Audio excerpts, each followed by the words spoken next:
자, 방금 최우선 변제 중요해서 잠깐 쉬었습니다. 최우선 변제의 조건, 실무에서 중요합니다. 대항력은 기본이면서 대항력을 갖춘 자가 소액 보증금이면 다른 담보 물권자에 우선하는 걸 최우선이라 합니다. 조건이 소액이니까 서울에서 현재는 1억 5천만 원 이하일 때 5천만 원까지 이 숫자는 좀 기억하셔야 됩니다. 그 다음 조건이 두 가지가 있습니다. 2분의 1의 범위 내에서 그리고 선순위 담보일자를 기준으로 하는데 이 부분은 상가임대차도 똑같습니다. 상가임대차는 단지 숫자만 다르겠죠. 기본 내용은 똑같고 중개 현장에서도 굉장히 잘 틀립니다. 그래서 오늘 이 두 가지는 꼭 심어 가셔야 됩니다 라고 강조했습니다.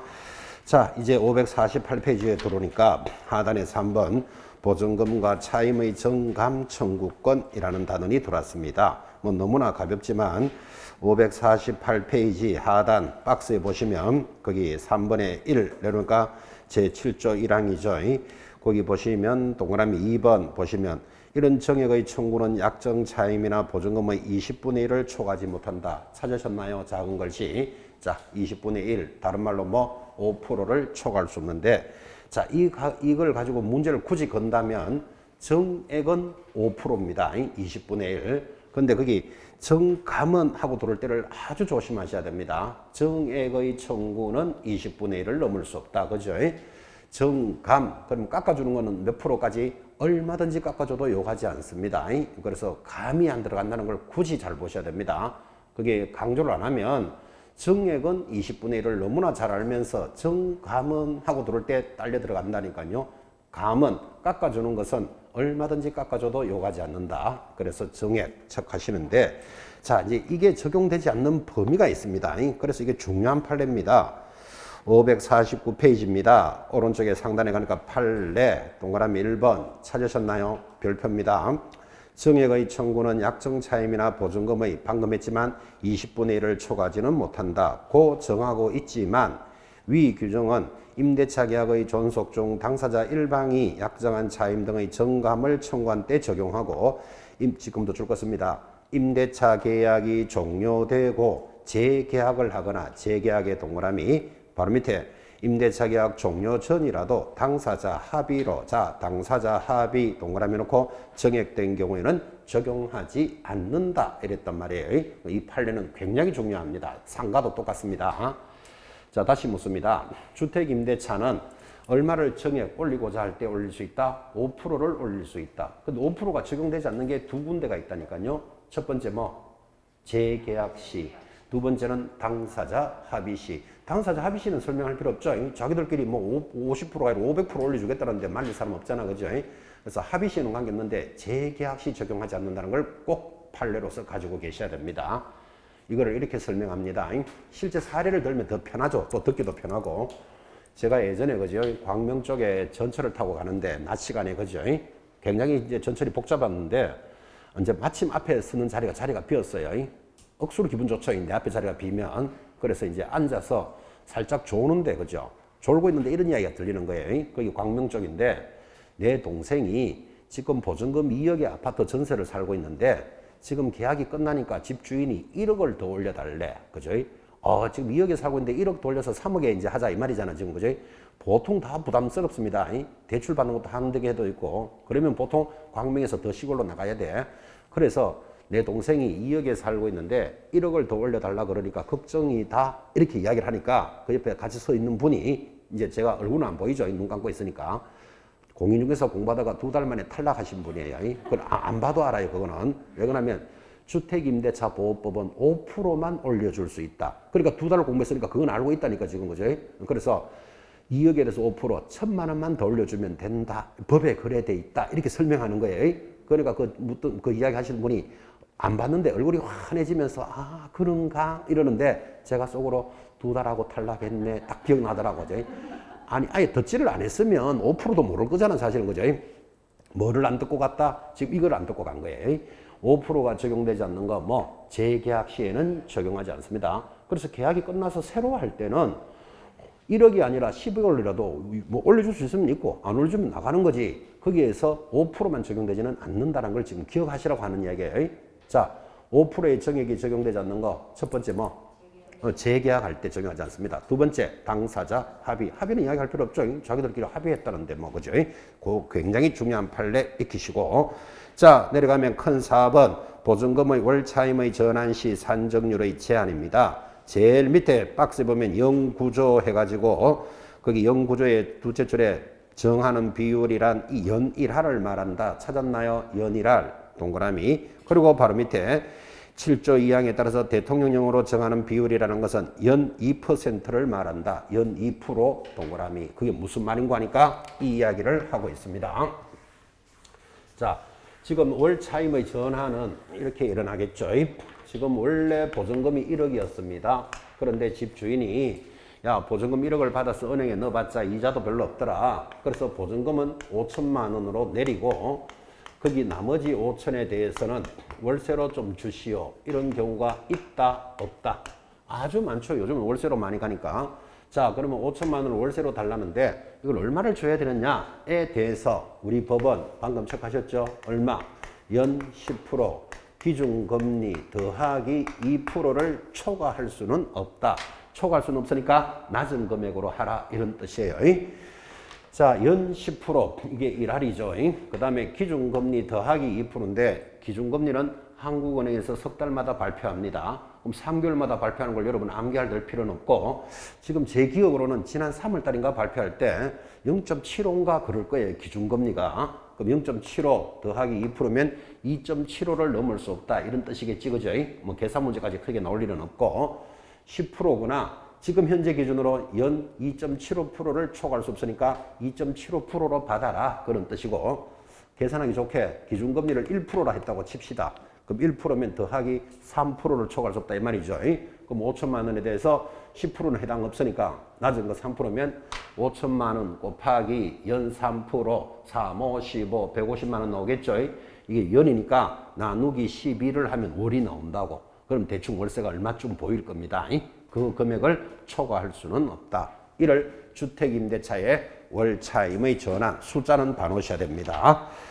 자, 넘어가서 기타 종합적인 보호 3번의 1번 제목에 적었습니다. 주택임차권의 성계 해놓고 사실혼 배우자의 주거를 보호한다. 그래서 주택임차권의 성계에서 주택에 동그라미를 하셔야 됩니다. 이 임차권의 성계에 있어서는 주택만 해당되니까 제목이 주택임차권의 성계라고 되어 있죠. 이 이야기입니다. 주목합니다. 자, 여기 갑과 을 사이에 보증금 1억에 2년간 살겠다고 계약을 했는데 계약을 하고 살고 있던 상태에서 임차인이 사망하는 수가 있다 없다? 있겠죠. 왜 사망했죠? 숨을 안 쉬니까. 어떤 분은 아파서 사망했대요. 아파서 절대로 안 죽습니다. 여러분 지금 안 하던 공부 해보시면 온 전신이 지금 다 아플 건데 지금 그지? 그래도 안 죽잖아 봐요. 저도 지금 온 전신이 다 아파요. 이래 서서 수업하고 있어요 지금. 그지? 왜 사망한다고요?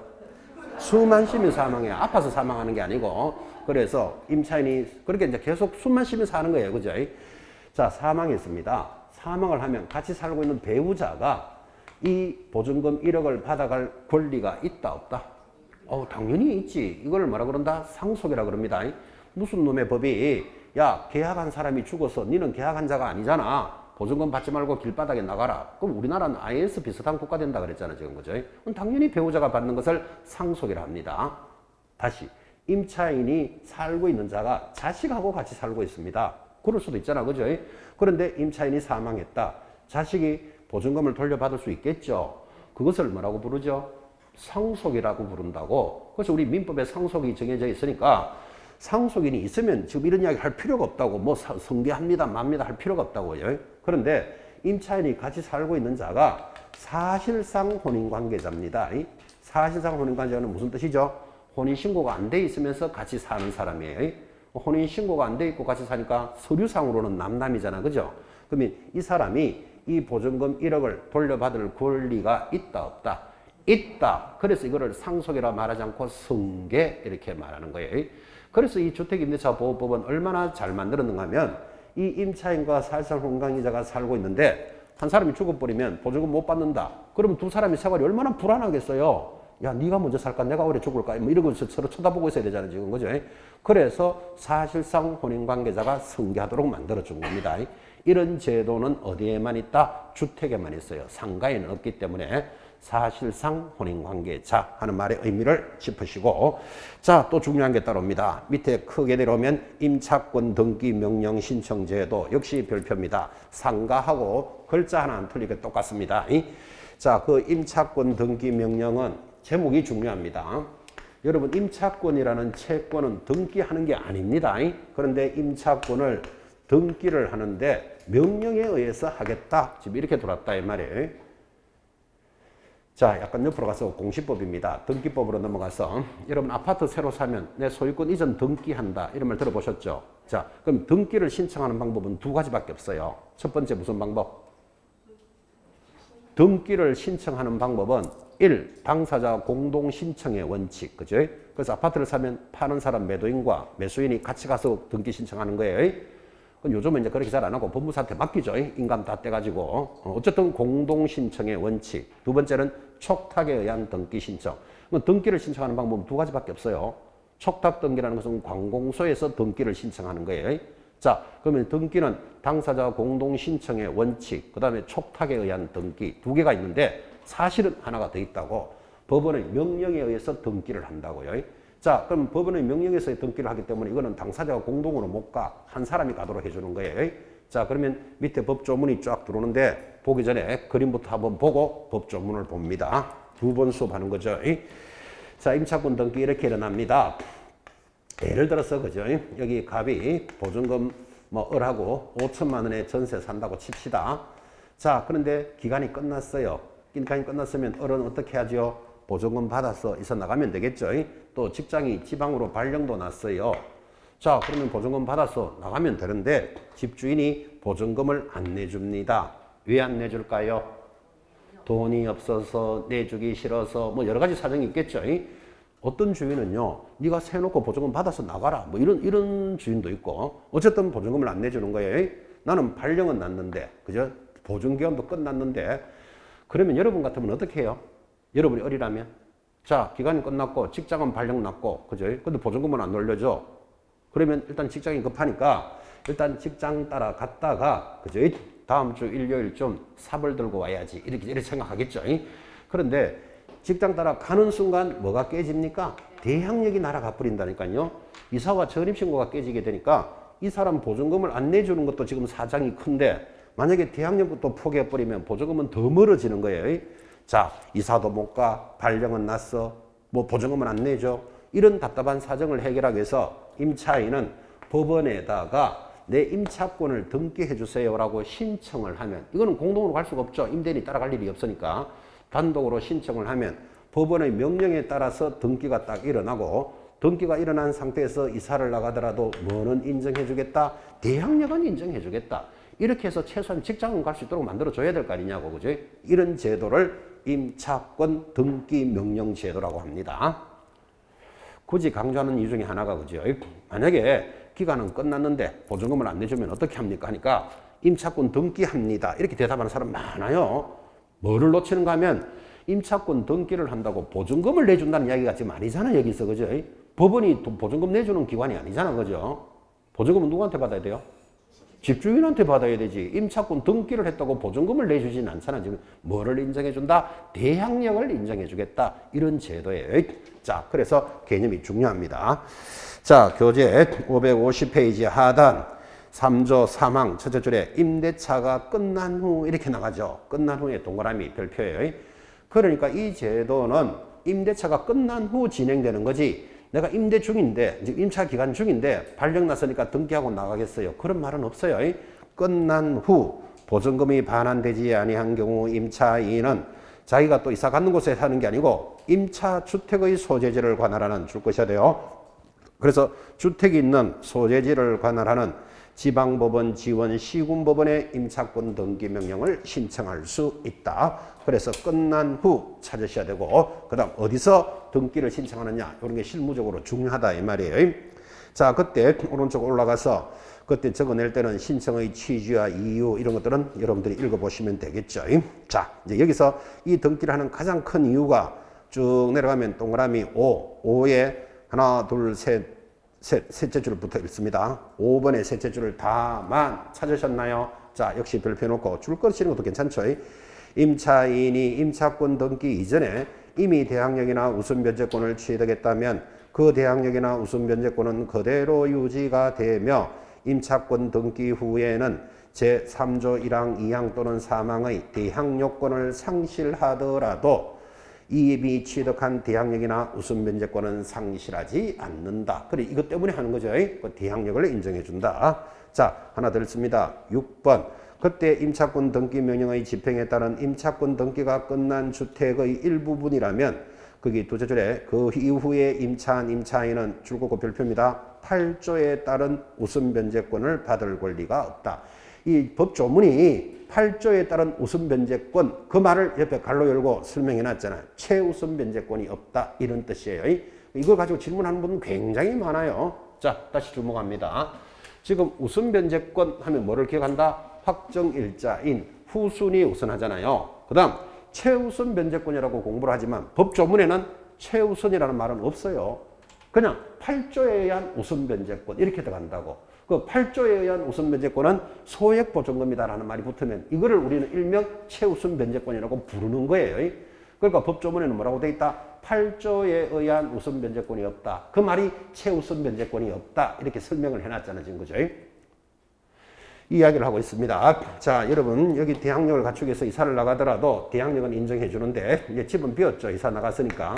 여기에 들어오는 누군가는 뭐를 못 받는다? 최우선은 안 된다. 지금 이 말을 한 거라고요. 그럼 최우선 변제는 안 된다. 이 말은 우선 변제권은 인정해 준다라는 말하고도 같은 말이고 최우선은 왜 인정해 주지 않습니까? 굳이 묻는다면 자, 집주인이 보증금을 못 내준 죄는 크지만 들어오는 족족 최우선 다 해버리면 여기 1번 국민은행이 또 한 푼도 못 받는 수도 생길 수도 있겠죠. 그래서 그 이후에 들어오는 자는 최우선 변제권은 인정해 주지 않는다. 나머지는 다 인정해 준다. 이 말하고도 같은 거예요. 이게 왜 시험에서 중요한가 하면 자, 서울을 기준으로 여러분이 중개업을 하시는데 지금 1억 5천에 빌란지 아파트에 전세를 들어갑니다. 그럼 당연히 전세 들어가면 등기부 떼어놓고 저당권은 얼마나 설정돼 있고 권리관계는 이렇습니다. 설명해 주겠죠. 그 등기부를 뚝 떼보니까 뭐가 돼 있다? 임차권 등기가 돼 있다고. 그럼 이렇게 설명할 줄 알아야 되죠. 앞에 있는 사람이 보증금 못 받고 나갔습니다. 당신이 지금 들어올 때는 최우선 변제에는 해당되지 않습니다를 설명할 줄 알아야 된다고. 그거를 설명하지 않아서 그 들어오는 임차인이 최우선 변제권을 못 받아서 소원해가 발생하면 또 경우사 설명 불성실로 또 책임져라 이래 나온다고 지금 그죠? 그래서 이 단원이 시험에서 잘 나오는 거예요. 그래서 의외로 여러분 밖에 나가보면 임차권 등기되어 있는 경우를 의외로 자주 만납니다. 여러분은 지금 이렇게 사시면서 옛날에 나는 새 살 때, 전세 살 때 보증금 다 받아서 나왔다. 운수 대통하신 분입니다. 내가 전세를 몇 번 살았는지 모르지만 나올 때마다 보증금 다 받았다면 운수 대통한 거예요. 지금 통계 자료에는 보면 전세 보증금의 일부 또는 전부를 못 받는 경우가 대충 30-40% 돼요. 30-40%가 되기 때문에 주택임대차 보호법이 만들어져 있다고 이렇게. 그죠? 나는 다 받아 나왔는데 운수 대통했다니까 그 사람은. 그죠? 그래서 의외로 임차권 등기가 되어 있는 경우를 보고 설명할 줄 알아야 됩니다. 사족을 단다면 필요 없는 말을 굳이 단다면 팁이죠. 지금 뒤에 들어오는 자는 최우선 변제는 해당되지 않습니다. 이제 이런 걸 설명할 줄 알아야 됩니다. 이제 이렇게 이야기를 하고 있는데 사실은요. 서울에서 들어오는 사람이 지금 전세 보증금 3억에 들어와요. 3억에 들어온 사람은 애초부터 최우선하고 해당 사항이 없죠. 서울은 얼마다? 1억 5천일 때 5천까지인데 지금 3억의 전세입자가 들어오는데 당신은 최우선 변제에 해당되지 않습니다. 그럼 왔던 손님 다시 돌아가는 수 생깁니다. 자기는 어차피 최우선하고 관계가 없잖아. 지금 1억 5천을 넘었으니까. 그 사람한테 굳이 설명할 필요 있다 없다? 없죠. 괜히 계약 잘 하려는 사람한테 당신은 최우선 변제를 받을 권리가 없다. 손님 계약 쓰려고 그러다가 수고하세요 하고 가는 수 생깁니다. 영업할 때 정신 차려요 지금. 최우선 변제권은 진행되지 않습니다. 그래서 이 부분까지 의식을 해놓으셔야 됩니다. 최우선 됐고 넘어갑니다. 자, 553페이지 보증금의 횟수 이런 것들은 참고로 보시면 되고 다 됐죠. 나머지 뭐 경매 소멸권 이거 지금 상가할 때 또 다 따라 하게 되어 있습니다. 넘어갔어. 교재 556페이지를 봅니다. 상단에 제목에 줄 것입니다. 주택임대차 분쟁조정위원회라는 게 만들어졌으니까 제목에 줄 하나 끄시고 제목을 한번 들으셔야 되는데 여러분 세를 주다 보니까 세입자가 전화 와가지고 수도꼭지 고장 났는데 고쳐주세요. 이런 거 있을 수 있다 없다? 있을 수 있겠죠. 그 수도꼭지 누가 고쳐야 되죠? 에이, 수도꼭지야 다 해봐도 10,000원도 안 되는데 가스보일러 500만 원짜리가 고장 났어요. 이렇게 연락이 와요. 그럼 집주인은 야, 네가 사용 부주의잖아. 네가 고쳐라. 세입자는 아파트 붙어 있는 건데 내가 왜 고치는데? 이러면 분쟁이 생기기 시작한다고. 뭐 도배가 어떠니 이런 게 많겠죠, 그죠? 이것들을 정리해 주는 기관이 어디다? 주택임대차 분쟁조정위원회. 됐습니까? 제목 딱 잡아놓고 한번 읽어보시기 바랍니다. 이 시험에서는 가볍습니다. 제목은 알아야 됩니다. 내용이 많죠? 쭉 들으면서 가볍게 읽으시면 됩니다. 넘어가서 어디까지 넘어가는가 하면 565페이지까지 넘어왔습니다. 자, 565페이지 상단에 10번 주택임대차위원회라는 것도 제목에 하나 줄 거고, 자, 뜻은 알아야 되니까 주택임대차위원회는 이겁니다. 지금 서울에서는 얼마나 그랬죠? 최우선이 1억 5천일 때 5천 이거 암기해야 된다 그랬습니다. 자, 그럼 이거를 만약에 여러분들은 생각하시기에 서울에서는 5억일 때 5억까지를 최우선 해주겠다. 만약에 이렇게 법을 정하면 서울에 있는 세입자들이 얼마나 보호를 많이 받겠어요. 5억 미만이면 무조건 5억은 최우선 해주겠다. 그럼 그렇게 정하면 좋을 건데 그렇게 정하는 순간 우리나라 경제 절단 나버립니다. 또 우크라이나 사태보다 더 세집니다. 그래서 지금은 얼마다? 1억 5천일 때 5천이잖아요. 요거를 세월에 따라서 조금씩 올린다고. 경제의 영향이 굉장히 크기 때문에 그래서 이런 것들을 정하는 기관이 주택임대차위원회예요. 지금 줄 걷는 거. 그래서 거기 첫째 줄만 보시면 8조에 따라 8조가 최우선 변제라 그랬잖아요. 우선 변제를 받을 임차인 및 보증금 중 일정액의 범위와 기준을 심의하기 위하여 어디에 둔다? 법무부의 임대차위원회를 둔다. 그리고 거기 위원회는 뭐 법무부 차관이 뭐 의장이 되고 뭐 이래 나갈 겁니다. 그래서 그 정도만 익히시면 됩니다. 이 숫자는 경제의 파장이 크기 때문에 그죠?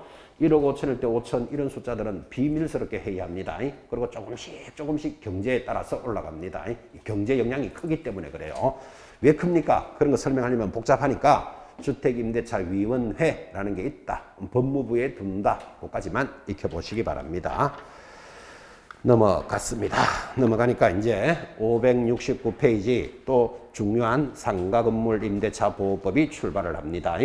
자, 상가임대차 보호법도 세 가지를 묻습니다. 뭐에 대해서 보호한다? 상가에 대해서. 누구를? 임차인의 무엇을 보호한다? 보증금과 기간을 보호해 주는데 우리가 좀 전에 들었던 주택은 보증금의 비중이 좀 더 큽니다. 법의 성질을 이렇게 보면. 근데 상가는 기간에 대해서 포인트가 좀 더 높습니다. 상가는 왜 기간을 더 보호해 줘야 되는가 하면 상가에는 권리금, 시설비 이런 게 발생하죠. 그죠? 이런 것들을 회수할 수 있도록 같은 보증금과 기간을 보호하더라도 상가는 기간에 대해서 조금 더 방점이 더 찍혀 있습니다. 어쨌든 두 가지를 보호해 주는 법인데 처음 시작할 때 있죠. 주택임대차를 베껴서 상가를 만들었기 때문에 상가임대차는 주택하고 차이 나는 게 시험에서 묻는다고요. 나머지는 똑같기 때문에 자, 차이 나는 게 시험에 들어오는데 그 차이 나는 부분이 첫째 부분이 제일 큰 차이가 납니다. 가장 중요합니다. 자, 교재 569페이지 밑에 내려가면 적용 대상 법 제2조 이 법은 조문 보고 있습니다. 상가 건물의 사업자 등록이 되는 건물을 말한다. 거기 사업자 등록에 동그라미 하셔야 돼요. 그래서 상가 건물은 영업을 하는 게 아니고 사업자 등록이 돼 있어야 돼. 보통 앞에 있는 분들한테 상가가 뭐라고 생각하십니까? 하면 보편적으로 영업하는 곳, 장사하는 곳 이런 소리 하면 틀려요. 상가 건물이 보호되려면 뭐가 돼 있어야 된다? 사업자 등록이 돼 있어야 된다. 여러분 절에 가보면 왜 종무소 이런 데 있죠. 쌀도 사고 초도 사면서 돈도 주고받고 이러잖아. 그죠? 영업행위 하잖아. 그죠? 그런 것들은 상가가 아닙니다. 반드시 사업자 등록이 돼 있어야 된다니까요. 우리 종교단체는 전부 면세기관이기 때문에 사업자 등록하지 않습니다. 초등학교 뒷문에 가면요. 오뎅집, 떡볶이집 이런 거 있습니다. 포장도 쳐놓고. 그 영업하고 있잖아요. 지금 그죠? 그 사람들, 애들 상대로 떡볶이, 오뎅집 팔면서 사업자 등록하고 영업하는 사람 거의 없을걸요? 그럼 영업하더라도 보호 안 된다. 이 말이에요. 지금. 반드시 보호가 되려면 뭐가 돼 있어야 된다? 사업자 등록이 돼 있어야 된다. 이거부터 딱 잡으셔야 돼요. 더 중요한 것은 사업자 등록이 돼 있더라도 보증금이 다음 기준에 들어갈 때만 보호를 받는다. 그러니까 이게 시험에서 안 물을 수가 없다고. 제 밑에 서울특별시 얼마로 되어 있습니까? 9억. 지금 암기하셔야 돼요. 9억. 동그라미. 바로 밑에 수도권 해서 거기는 또 수도권인데 부산이 거기 올라와 있어요. 그게 실무적으로 중요한 거예요. 그 부산에도 동그라미 하나 해놓으시고 얼마? 6억 9천. 3번에 광역시, 세종, 안산, 파주 이래서 내려가면 얼마? 5억 4천. 동그라미. 그 나머지 지역은 3억 7천이 될 때만 보호를 해주겠다. 굉장히 그 중요한 기준이 들어왔습니다. 자, 지금 다시 여러분 주택하고 상가의 가장 큰 차이가 지금부터 시작하는 건데 주택은 보증금이 얼마일 때 보호해준다라는 규정이 있었다 없었다? 좀 전에 1시간 동안 주택에 들어서 들었지만 보증금이 얼마일 때만 보호해준다는 규정이 없었어요. 주거용 건물에 한한다 이랬잖아. 살림만 살면 보호해주겠다 이랬잖아. 그죠? 근데 상가는 아니라니까요. 서울에는 얼마? 보증금이 9억, 과밀권역은 6억 9천, 6.9억, 광역시 5억 4천, 나머지 기타 지역은 3억 7천이 될 때만 보호해주겠다 이렇게 돌았으니까 이게 주택과 상가의 가장 큰 차이점입니다. 제가 어떤 자료에 보니까요, 참 기가 막히죠. 주택에 전세를 사는데 전세 보증금이 제일 세게 사는 사람이 얼마냐 하는 자료에 보니까 72억에 산대요. 보증금 72억에. 뭐 어떤 집인지는 모르겠는데 여러분 보증금이 72억이면 우리끼리 말하면 뭐 아파트를 사도 몇 개는 안 사겠나 사실은 그죠? 그러면 그 72억의 전세를 사는 사람은 우리가 좀 전에 배웠던 대항력, 우선변제권, 뭐 월차임의 전환, 임차권 등기 이런 주택임대차 보호법이 적용된다 안 된다? 72억에 사는 사람 됩니다. 주택은 주거용 건물이지 보증금이 얼마일 때만 하는 게 없다니까 지금 그죠? 그런데 72억에 사는 사람은 뭐는 안 될까요? 최우선 변제는 안 되겠지. 자기가 1억 5천을 넘어서니까 안 해주는 거지. 그죠? 그러니까 주택은 보증금의 기준 없이 살림만 살면 보호해준다. 이렇게 나간다고요. 근데 아까 일시적인 임대차는 적용하지 않는다. 그거 하나 있었죠. 그죠? 살림만 살면 보호해준다면 상가는 사업자 등록을 했더라도 이 범위에 들어갈 때만 보호를 해준다고요. 그리고 이게 가장 큰 차이고 서울은 얼마다? 9억 이하일 때만 이 법이 적용되는 거예요. 서울 것은 기억하셔야 돼요. 작년에, 그죠? 작년에 이제 3년 연속입니다. 여러분, 이때 9억이라는 것은 상가는 이런 게 많잖아요. 월세 1억에 보증금 500 이런 게 많잖아요. 보증금 1억에 월세 500 이런 게 많잖아요. 보증금과 월세가 있으니까. 그러면 월세가 있으면 보증금은 월세 곱하기 100으로 계산합니다. 이걸 환산보증금이라고 그래요. 자, 다시 보증금 1억에 월세가 뭐 300만 원인 점포다. 그럼 이거 보증금 얼마로 본다? 보증금 1억에 월세 곱하기 100으로 한다니까요. 그럼 월세가 300이니까 곱하기 100 하면 3억이에요. 그럼 이거 합쳐서 얼마? 4억이다. 이렇게 계산한다고. 이를 환산보증금이라고 합니다. 근데 상가임대차를 배우신 분은 이 범위에 들어갈 때만 보호를 받으니까 상가를 공부하신 분이 이 금액을 모르고 있으면 잘못 배웠거나 잘못 가르친 거예요, 이거. 자, 다시. 서울은 얼마일 때? 환산보증 9억 이하일 때만 보호를 받는 거예요. 과밀권역 6억 9천, 광역시 5억 4천, 기타 지역은 3억 7천인데 좀 다 암기하기가 조금 부담스럽죠. 서울 것은 기억하셔야 되는데 3년 연속 출제일에 나왔습니다. 우리 중개사법에서 보증금 5억에 월세 500으로 서울에서 임차한 임차인 값은 이 문제가 3년 연속 나왔어요. 상가임대차 어떻게 나왔다고요? 보증금 5억에 월세 500인 서울에 있는 임차인 값은 이렇게 문제를 낸다고. 그럼 여러분 딱 읽으면 이거 보증금 얼마? 보증금 5억에 월세 500이면 월세 곱하기 100 하면 이거 10억이잖아요. 10억이면 이 문제는 상가가 적용 안 되는 거구나. 이렇게 보고 그 문제를 풀어야 된다고. 3년 연속 그랬나? 똑같이 나왔어. 보증금 5억에 월세 500으로 서울에 있는 이래 나간다고요. 그럼 이거는 지금 상가임대차가 적용되지 않는구나 하고 이제 그 문제가 시작된다고. 똑같이 연속 3번 나왔어요. 그래서 월세 곱하기 100으로 해서 서울은 얼마? 9억 이하일 때만 보호받는 거예요. 자, 나머지 숫자들은 조금 부담스럽거든. 6억 9천, 5억 4천이니까 6, 9, 54. 그러면 조금 보기 낫죠. 다 맞으면 337 박수 한번 쳐요, 지금. 그죠? 그럼 대충 숫자를 좀 어느 정도 잡아내겠죠. 서울은 무조건 기억해야 되고. 자, 다시. 상가가 적용되는 서울은 얼마? 9억 이하. 과밀권역 6억 9천. 광역시 5억 4천. 나머지 기타 지역은 3억 7천. 337 박수 칩니다. 3억 7천이 될 때만 보호를 받겠다. 그런데 재밌는 건 여기 광역시 안에 부산이 있는데 부산은 과밀권역으로 올라와 있습니다. 그 주택은 광역시로 가 있는데 상가만 부산이 여기 와 있어요. 그럼 여러분은 서울에서 생활하고 서울에서 수업을 하는 분들이니까 약간은 감각이 떨어지는데 지금 이 수업을 부산에서 하고 있다면 부산 사람들은 예민하게 봐야 된다고. 자기 지역은 6억 9천 이하일 때 보호받는 걸 알고 있어야 된다고. 그죠? 시험에서도 조금 의미는 있어요. 부산이 희한하게 거기 딱 올라와 있다고. 과밀권역에. 그래서 부산이 거기 과밀권이 있다는 걸 하나 의식해서 체크해 놓습니다. 자, 그래서 이 범위에 될 때만 보호를 받는다. 굉장히 크게 강조했는데 이거를 또 잘 이해하시라고 굳이 이렇게 설명합니다. 제가 이렇게 수업하니까 어떤 분이 우리 형님이 식당을 하고 있는데 식당이 잘 되는 모양이죠. 원래 12월 달에 기간이 끝나면 계속 해야 됩니까? 나가줘야 됩니까? 즉 보호받을 수 있습니까? 이제 이거 묻는 질문이에요. 질문하는 거 딱 들어보면요. 또 1시간 헛 공부했구나 이거 느낀다고. 상가는 그렇게 질문하면 안 돼요. 우리 형님이 식당을 하고 있는데 이러면 안 되고 서울에서 식당을 하고 있는데 이렇게 가야 이게 범위가 되는지 안 되는지를 알 수 있다니까요. 공부한 사람이 그거 감각을 못 잡고 있잖아요. 지금 그죠? 그래서 내가 또 물었어요. 어디서 하시는데요? 또 물어봤어.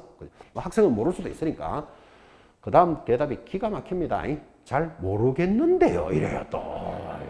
자, 그러면 이제 대화할 자격이 안 되는 거예요. 어디서 식당을 하고 있는데 이런 거 잘 모르겠대 위치를. 아, 그래 그것도 또 해줬어요. 왜? 여러분 서울하고 저기 뭐 경기권에 이렇게 가다 보면 여기가 서울 같기도 하고 경기도 같기도 하고 이런 좀 애매한 데가 많이 있잖아. 그죠? 그러면 이게 서울인지 뭐 경기도인지 좀 애매할 때도 있으니까 또 지역을 모르는 것도 이해는 가. 그러면 보증금은 얼마입니까? 그 보증금이라도 들어봐야 이야기가 될 거니까. 보증금 알까요? 모를까요? 당연히 모르지. 형님 식당한데 보증금을 월세 얼마에 얼마 있는 건 잘 모르죠. 모른대요. 그러면 질문할 자격이 안 되는 거예요. 질문할 자격이. 그지? 상가 임대차가 적용되려면 이 범위에 들어갈 때만 보호받는다. 그랬으니까 우리 형님이 서울에서 식당을 하는데 보증금 얼마에 월세 얼마입니다. 그래야 이제 이야기가 대화가 되기 시작하잖아. 지금 그죠? 지금 무슨 이야기를 하는가 하면 형 탓하는 게 아니고 숫자 기억하라고 이야기하는 겁니다. 그렇게 질문하는 분이 있다 이 말이에요. 상가에 대해서는 보증금이 보호받는 기준이 있다는 걸 알고 있어야 된다 이 말이에요. 지금. 자, 서울 9억은 무조건 기억하셔야 됩니다. 나머지 6억 9천, 5억 4천, 3억 7천이 될 때만 지금부터 공부하는 것이 적용됩니다. 그래서 상가임대차 적용되는데 이렇게 크게 강조해 놓고도 더 중요한 것, 이 범위를 넘어도 인정해 주는 것이 6개가 있습니다. 자, 그러면 이 범위를 넘어도 인정해 준다. 그 말은 서울에서 보증금이 20억이 돼도 인정해 준다. 이 말하고 같은 말이잖아요, 이게. 그죠? 그 말을 다른 말로 뭐라고 해도 되죠? 모든 상가에 적용되는 게 있다고. 보증금 20억이라도 보호해 주니까 반드시 익히셔야 됩니다. 그러니까 이 범위에 들어갈 때만 보호받는다 해놓고는 이걸 넘어서도 보호해 주는 게 있다니까요. 자, 그래서 교재 571페이지입니다. 570페이지 밑에서부터 읽고 올라갑시다.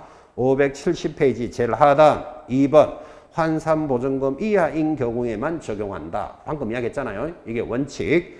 이 법은 일정한 환산보증금 이하의 상가 건물 임차인 경우에만 원칙적으로 적용되는데 그때 환산보증금이란 보증금 외에 월세가 있으면 월세의 100을 곱하여 보증금을 시킨 금액을 말한다. 이를 환산보증금이라고 서울에서는 9억 이하일 때만 원칙적으로 보호받는다. 그 서울을 강조하고 있고 자 2번 별표입니다.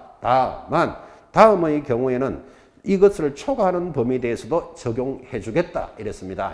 그래서 오른쪽에 오면 쫙 내려오는데 이게 아무리 쫙 내려도 크게 6가지입니다.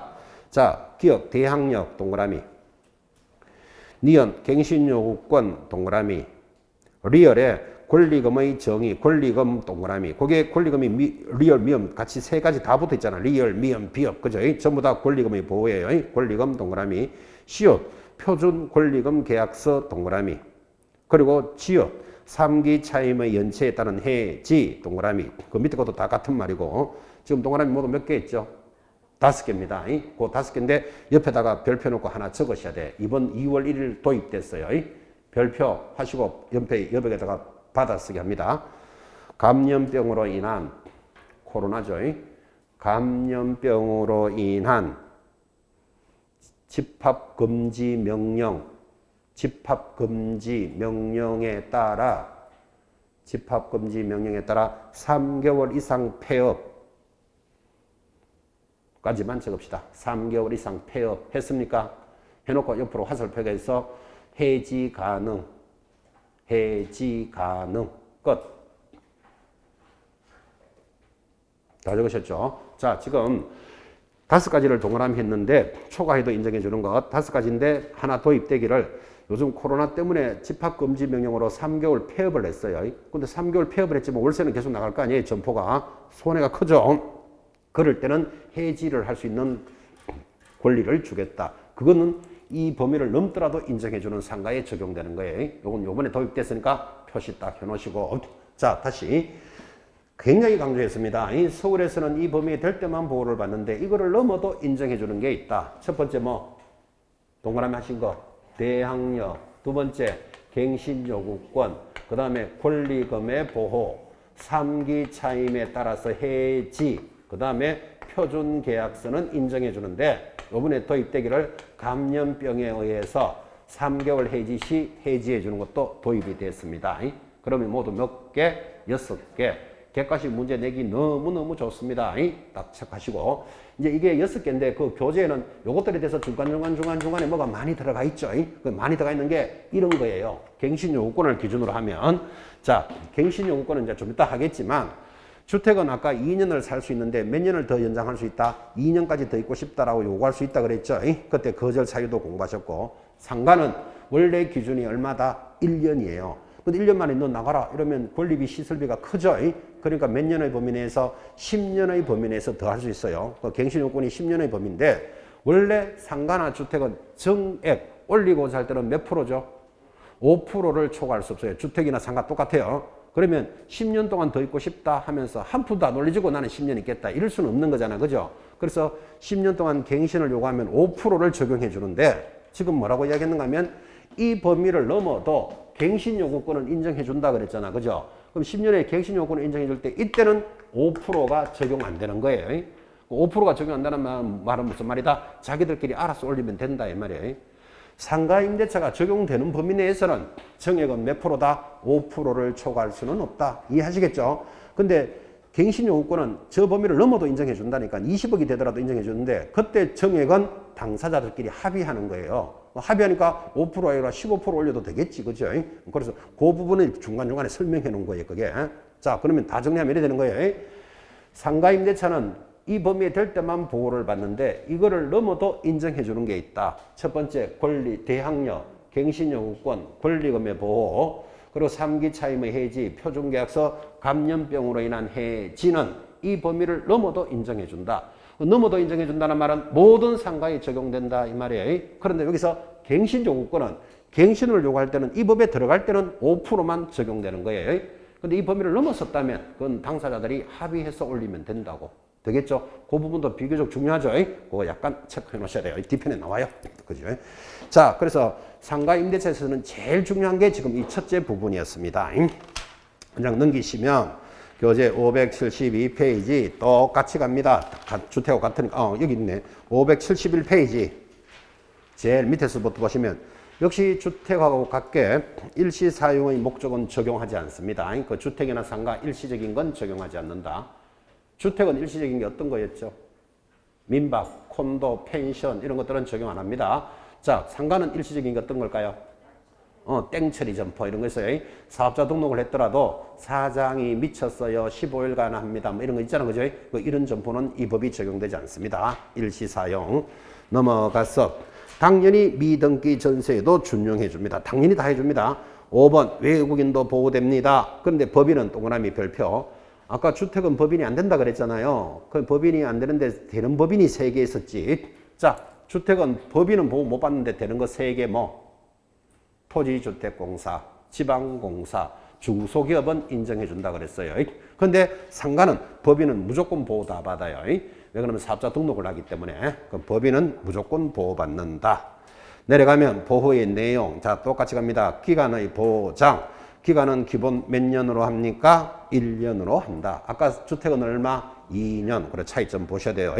자, 내려가면 2번 임차인의 갱신 요구권입니다. 몇 년을 보장해 줍니까? 10년. 자, 10년인데 거기 2번에 상가건물임대차 보호법 10조 둘째 줄에 보면 임대차 기간이 만료되기 줄 거죠. 언제부터 언제까지? 6개월 전부터 1개월 전까지. 그건 1개월로 나오잖아 봐요. 주택은 얼마?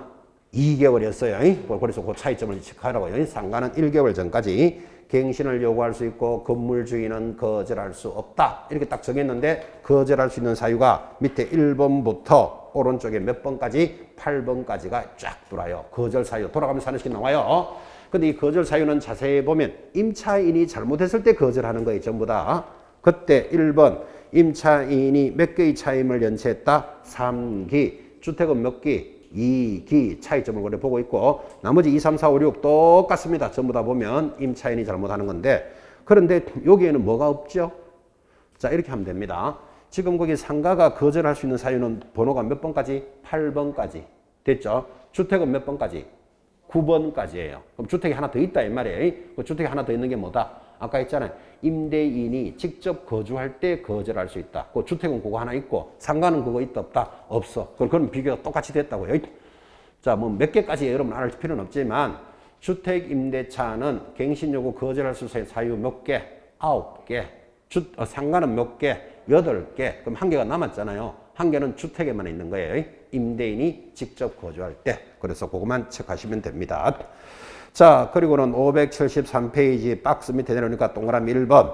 지금 이야기 다 했지만 임차인은 최초 임대차를 포함하여 10년의 범위 내에서 갱신을 요구할 수 있다. 10년. 이것도 예전에는 5년이었어요. 그리고 10년으로 개정이 되어 있습니다. 이런 것들이 비교적 중요하니까 가볍게 차이 나는 것 확인하시고 575페이지 갑니다. 자, 575페이지 상단에 가니까 묵시적 갱신, 법정 갱신 기억나시는지요? 자, 법정 갱신 아까 주택을 기준으로 2년인데 끝나기 6개월부터 2개월 사이에 임대인은 임차인은 끝나기 2개월까지 서로가 갱신의 통지를 해야 되는데 둘 다 말이 없다. 그러면 연장된 것으로 본다. 상가는 몇 년일까요? 1년이겠지 뭐 그죠? 그리고 나머지는 똑같은데 자 한번 읽어봅시다. 교재 575페이지 상단 임대인이 기간 이내에 임차인에게 갱신 거절의 통지 또는 조건 변경의 통지를 하지 아니하면 기간이 만료된 때 임대차와 동일한 조건으로 다시 임대차한 것으로 보고 이때 임대차의 존속 기간은 몇 년으로 본다? 1년으로 본다. 이걸 주택으로 바꾸면 2년 되겠지. 동그라미 5번 제4항의 경우 임차인은 언제든지 계약 해지를 통보할 수 있고 임대인이 통보를 받은 날로부터 3개월이 지나면 그 효력은 발생한다. 그래서 개념이 똑같이 갑니다. 자 내려갑니다. 큰 4번 대항력 다 똑같습니다. 자 주택은 아까 뭐 복습하면서 갑니다. 이사와 전입신고를 하면 그 다음날 0시부터 제3자에 대해서 보증금 반환을 청구할 수 있다. 대항력 이야기했죠. 상가 똑같아요. 사업자 등록을 하고 건물을 인도받으면 우리 집은 이사간다 이런 말을 하지만 상가는 이사간다고 하지 않습니다. 인도받고 사업자 등록을 하면 그 다음날 0시부터 똑같이 대항력이 생긴다. 교재 제일 하단에 적혀져 있죠. 다른 내용 똑같습니다. 그때 복습합니다. 대항력의 뜻이 뭐냐? 표준말이 576페이지 상단 아까 똑같죠? 임차 건물의 양수인 하면 이 사람들이 눈에 쫙 보여야 됩니다. 양수인은 누구? 임대인의 지위를 성계한 것으로 본다. 그게 대항력의 표준말이다. 그죠? 정리됐죠? 577페이지 오른쪽 갑니다. 하단 우선변제권 돌았습니다. 우선변제권 거기 볼 필요도 없이 우선변제권은 뭐다? 대항력에다가 확정일자를 찍으면 후순위에 우선하는 권리 우선변제권. 자 여기서 차이 나는 것. 아까 확정일자는 뭐 동사무소, 법원, 등기소 이렇게 나갔잖아. 그죠? 상가는 어디서만 받는다? 관할 세무서에서만 받습니다. 그것도 시험에 들어옵니다. 그게 578페이지 상단 박스 밑에 동그라미 1번에 들어옵니다. 우선변제권의 발생 요건, 임대차 계약 후 임차인이 대항요건을 갖추고 관할 세무서장으로부터 세무서장의 동그라미 임대차 계약서의 확정일자를 받으면 우선변제권이 발생한다. 그래서 세무서장 이것도 시험에 나온 적도 있어요. 체크함 하시면서 쭉 하단에 가볍게 보시기 바랍니다.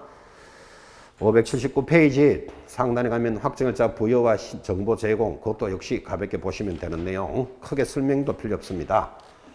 581페이지 내려오니까 하단에 2번 또 들어오죠.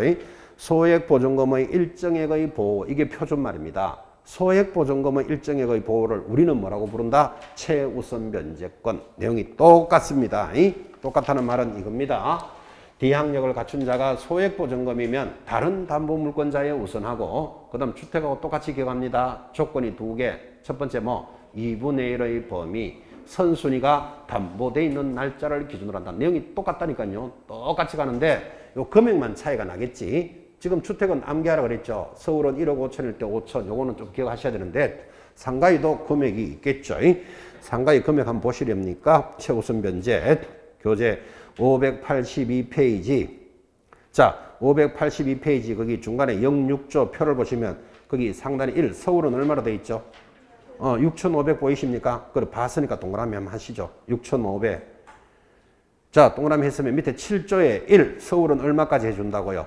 2,200. 그래, 그 동그라미 하시죠. 그러면 지금 상가는 서울은 얼마? 6,500이 할 때 2,200까지를 최우선 해주는데 이게 2014년부터입니다. 옆에다가 메모 하나 해놓으십시오. 2014년부터 이래. 2014년부터면 지금 기준으로 몇 년 전이죠? 8년 전입니다. 8년 전. 그리고 지금 2022년 전에 그죠? 그러니까 상가는 2014년에 이렇게 바꿔놓고 이거 한 번도 안 바뀌었어. 8년 동안 안 바뀌었다 이 말이에요. 그럼 여러분 8년이면 시험이 지금 8번 지나갔잖아요. 8번 지나갔는데 원래 이거 굳이 6,500일 때 2,200을 물을 일이 있다 없다? 거의 없다고. 그죠? 그러니까 이거는 그냥 이렇게 있구나 동그라미 정도만 하고 가는 거예요.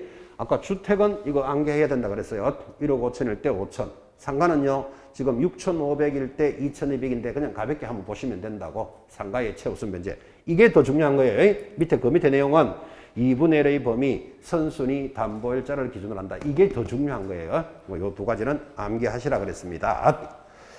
자, 오른쪽 가서 583페이지 상단에 가니까 차임의 정감 청구권 해서 자, 일정한 환산보증금 범위 내라면 자, 이거 잘 보셔야 되죠. 제목 줄 긋고 범위 내면 5%를 초과할 수 없다. 이 말이에요.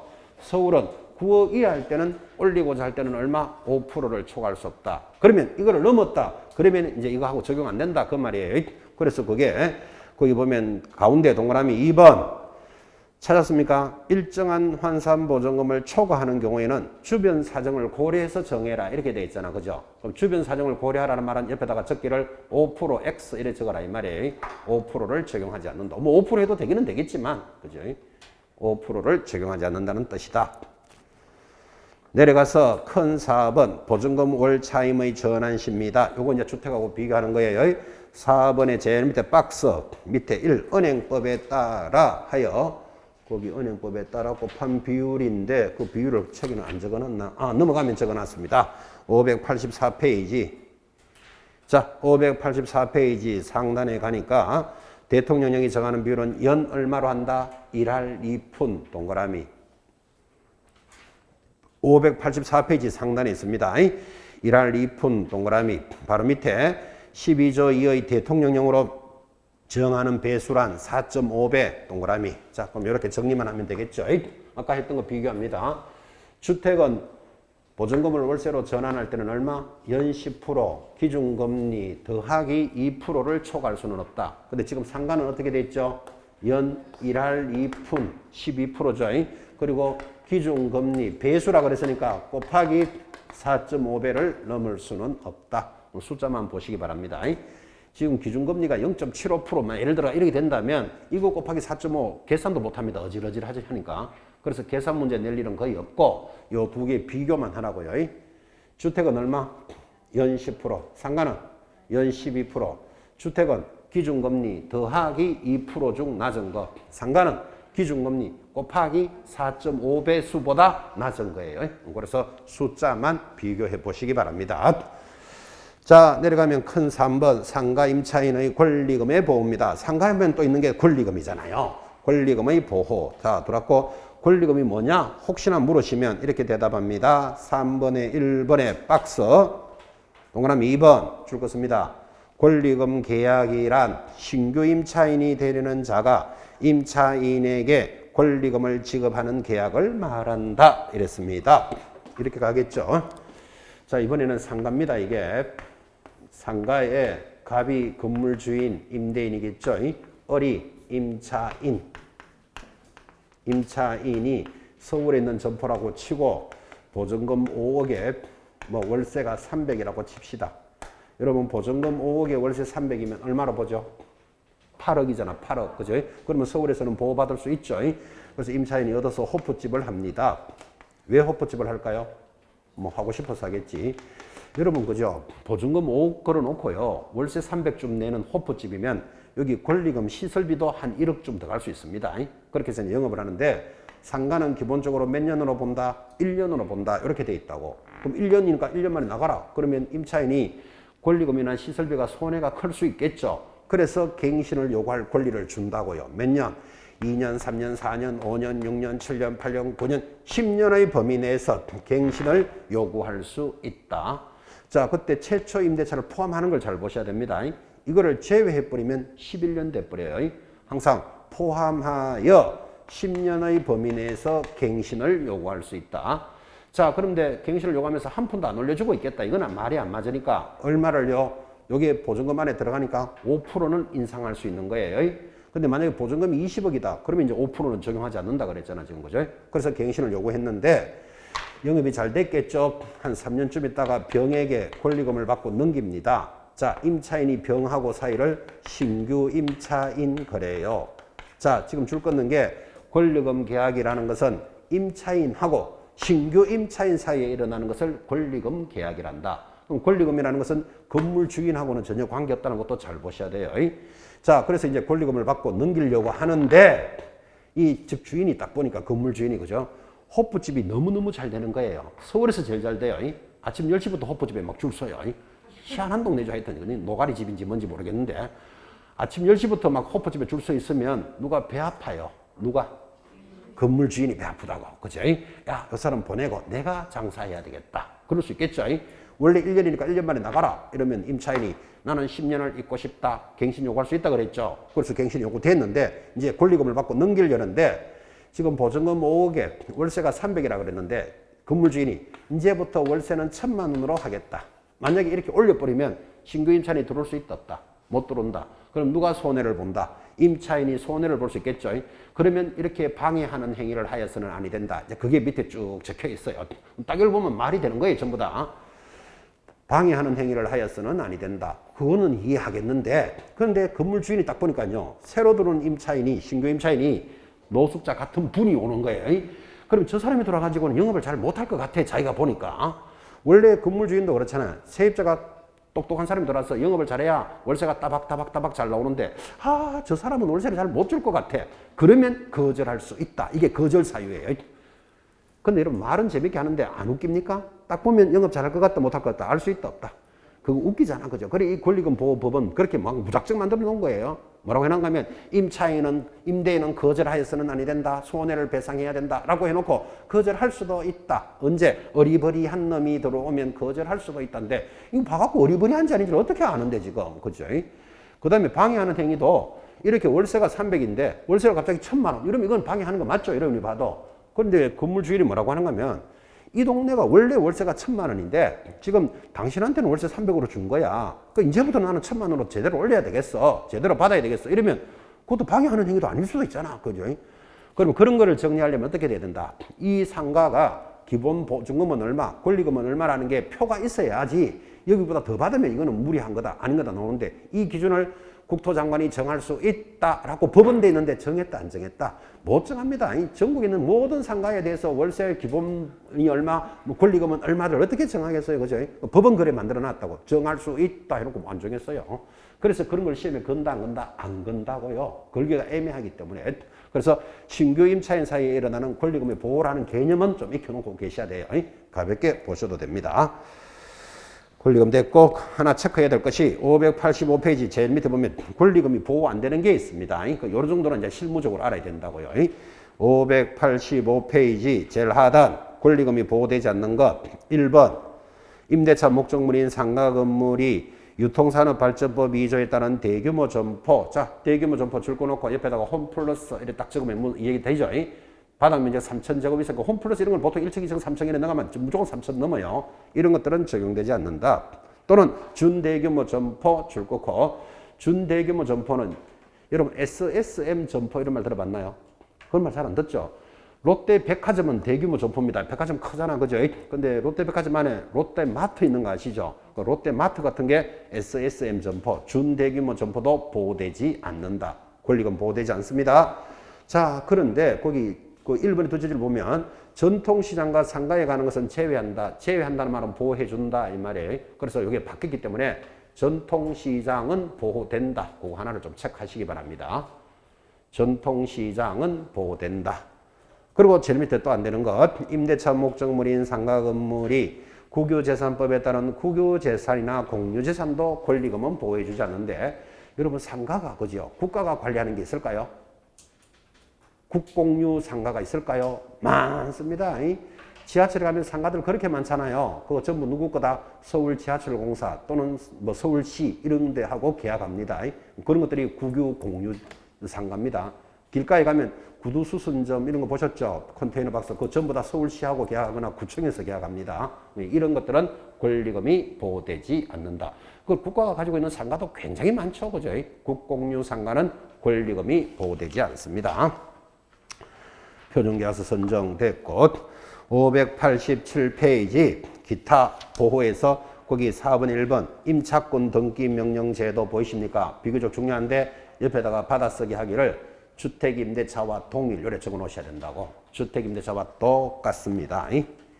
자, 이 임차권 등기 명령에서 시험에서 중요한 거는 반드시 계약기간이 뭐 종료돼야 돼. 끝나고 난 뒤에 보증금을 보호받지 못하면 등기하고 나가더라도 대항력을 인정해 준다.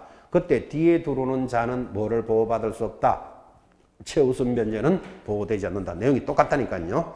체크하시고 589페이지로 갑니다. 589페이지 하단에 8번 제목이 좋겠죠. 상가 건물 임대차 분쟁조정위원회도 도입이 됐습니다. 왜 제목이 줄 끝으로 하는가 하면 아까 수도꼭지 사건 들으셨죠? 그럼 상가에도 분쟁이 생길 수 있잖아요. 그럼 상가는 이게 주택보다 나중에 만들어졌어요. 그래서 상가도 지금 이게 있느냐로 지문에서 흘러간다고. 그러니까 상가 임대차 분쟁조정위원회도 있다. 그거 줄 딱 것이고 내용은 밑에 똑같습니다. 주택하고 정리가 똑같고 다 됐습니다. 거기 여러분 교재로는 591페이지 하단에 보니까 9번 상가건물 임대차 위원회라는 것도 보이십니까? 자, 거기도 줄 하나 꺼놓고 요거 아까 주택할 때 했습니다. 책꽂이 밑에 내용 있지만 보지 마시고 아까 임대차 위원회는 뭐 하는 곳이라 그랬죠? 최우선 변제의 범위를 정합니다. 지금 서울 주택은 얼마죠? 1억 5천일 때 5천. 아까 상가는 얼마였죠? 6,500일 때 2,200이라는 게 뭐 8년 전에부터 있었다 그랬잖아. 그죠? 이런 숫자를 정하는 기관을 임대차 위원회라 합니다. 여기는 법무부에 둔다 하고 이렇게 내용이 똑같이 진행되어 있죠. 상가에 있는 이 상가 임대차 위원회들은 그냥 놀고 있는가 봐. 8년 동안 지금 한 번도 안 바뀌었어요. 이거를 8년 동안. 밖에 상가들의 그 보증금하고 이건 기준은 많이 달라졌을 건데도 불구하고 8년 전하고 똑같다고 아까 이야기했잖아요. 6,500일 때 2,200. 그것을 정하는 기관이다. 그런 뜻입니다. 다 됐죠? 자, 이제 마무리로서 597페이지 경매가 준비되어 있습니다. 10분 쉬었다가 경공매 마무리합시다.